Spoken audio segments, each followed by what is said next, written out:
Okay, so next let's walk into vitamin E supplementation and talk a little bit about some things. So these are diseases, I'm going to point this out. These are diseases on this side of the page here: fatty liver disease, gallbladder dysfunction, and this includes any of you who've had a cholecystectomy or your gallbladder removed, okay? Non-celiac gluten sensitivity, so you can be gluten sensitive but not have celiac disease, or even those with celiac disease, Crohn's, which is a large intestine inflammatory bowel disease, pancreatitis, pancreatic insufficiency, cystic fibrosis, and steatorrhea. Let's define what that means. That's fat in your poop, and that's just fat malabsorption, basically. So if you have any of these things, okay, then vitamin E supplementation may be necessary to prevent a deficiency, okay, or it may be necessary to correct a deficiency depending on how long you've had these and when you got a diagnosis. So if you were diagnosed, after 10 years of struggling with your health and they finally figured out you had celiac disease, there's a much stronger likelihood that you have a vitamin E deficiency. And so supplementation might be necessary not only to get you out of that deficiency, but it might be necessary moving forward. Okay, so I want you to think about these conditions in two ways. Number one, you may need supplementation if you've gotten a recent diagnosis after years of struggle. Number two, you may need these vitamin E if you have one of these conditions, because these conditions affect the way your body can absorb vitamin E. And so you may be at a disadvantage there with your body's capacity or ability to properly break down fat. And so that's what it boils down to, right? So with a fatty liver disease and gallbladder dysfunction, remember, your liver produces bile, your gallbladder secretes bile, and that helps you digest and absorb fat. Now, what did I say earlier? Vitamin E is fat. It's a fat-soluble vitamin. It is a fat, in essence. It's a special type of fat.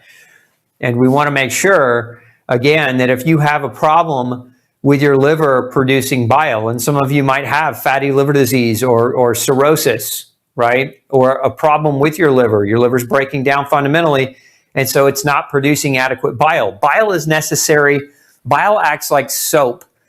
If you've ever, had really greasy hands and you took some soap and you washed them, how does that soap get the oil off your hands? That soap wraps around the fat, the grease that's on your hand, and it basically coats it and turns it into a water-soluble agent. And this is what bile does. Bile wraps around fat, okay, it emulsifies fat so that it's water-soluble. And in this way, once that happens, once you have bile do that, it allows for that fat to be absorbed into the small intestines. And so, again, if you're not making adequate bile, it's like not having enough soap to get the grease off of your hands. It just stays on your hands, right? And then it gets on everything that you touch. Well, in this regard, we need the bile to wrap around the vitamin E from the food that we eat so that it can be absorbed into our intestine. And so fatty liver, gallbladder dysfunction, or if you've had your gallbladder removed. Look, if you've had your gallbladder removed, just on a side note here, let's change our color.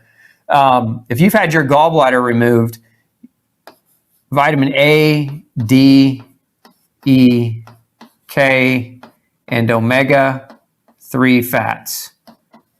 This is something you should have your doctor checking for. Oops, I'm sorry. I put an F there instead of a K. Let's change that. Vitamin E, D, E, and K, omega-3 fats.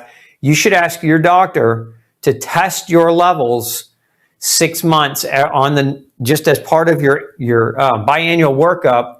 Because if you don't have a functioning gallbladder, that means that you're not potentially getting the bile into your intestine adequately to be able to absorb these things. What we typically tend to see is people 5 to 7 years away from a cholecystectomy or a gallbladder surgery start to develop deficiencies of fat-soluble vitamins in a very big way. And you got to remember, we don't want a deficiency in vitamin E unless we want to age really fast. That's why it's on the top list of a lot of people's anti-aging supplements, because again, it protects your DNA from free radical damage and mutations occurring. So again, non-celiac gluten sensitivity and celiac disease, we know that these conditions, and Crohn's, right, damage, these are inflammatory. So it's inflammation of your GI tract, right? And when your GI tract is inflamed, how well do you think it's going to produce some of the enzymes that are required to break fat down? And so you've got different enzymes that are produced in your intestine that help you to break fat from your food down and help you to absorb fat better. So it's not just bile, but it's also chemicals. For example, lipase is one of those. Lipase is an enzyme that your pancreas produces and this is why pancreatitis and pancreatic insufficiency are on this list, that helps you to digest and absorb fat. Okay, so we look at these three because they're inflammatory diseases of the GI tract, and that inflammation can destroy some of the ability of the GI tract to make digestive enzymes. So remember, you make digestive enzymes in your gut, but your pancreas here also produces digestive enzymes and secretes them into your gut, lipase being one of them in particular, responsible for helping you to absorb and digest and break down fats. Okay, so pancreatic insufficiency or pancreatitis, and also cystic fibrosis is on that list. So again, this is, if you or somebody you know has cystic fibrosis, this shouldn't be a mystery. That cystic fibrosis, somebody, your prescribing doctor should have told you that vitamin E is a major issue in people with cystic fibrosis. And then I said earlier, steatorrhea, which is fat in your poop. And this fat in your poop really generally only occurs for one of two reasons. Either number one, you're over-consuming fat in such a big way that your body can't handle the quantity of fat you're eating, so you're just seeing fat come out in your poop. And this makes your poop look clay-colored or tan-colored. So if you've got tan or clay-colored stools, that's steatorrhea. That's fat in your stool. You're either eating too much fat or you're not absorbing the fat that you're eating, and it's coming out because your body can't break it down. And so if you're seeing that, that's just kind of a hallmark for you to follow up with your doc and say, hey, look, I'm having fat in my stool.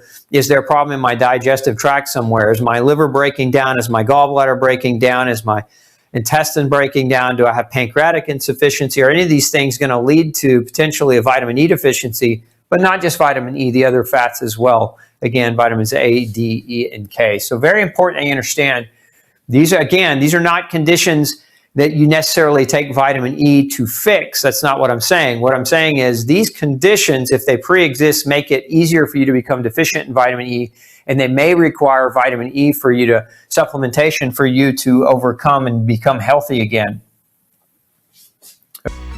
Hey, don't forget to check out the rest of the series right here. Make sure you hit subscribe below. And as always, thanks for tuning in.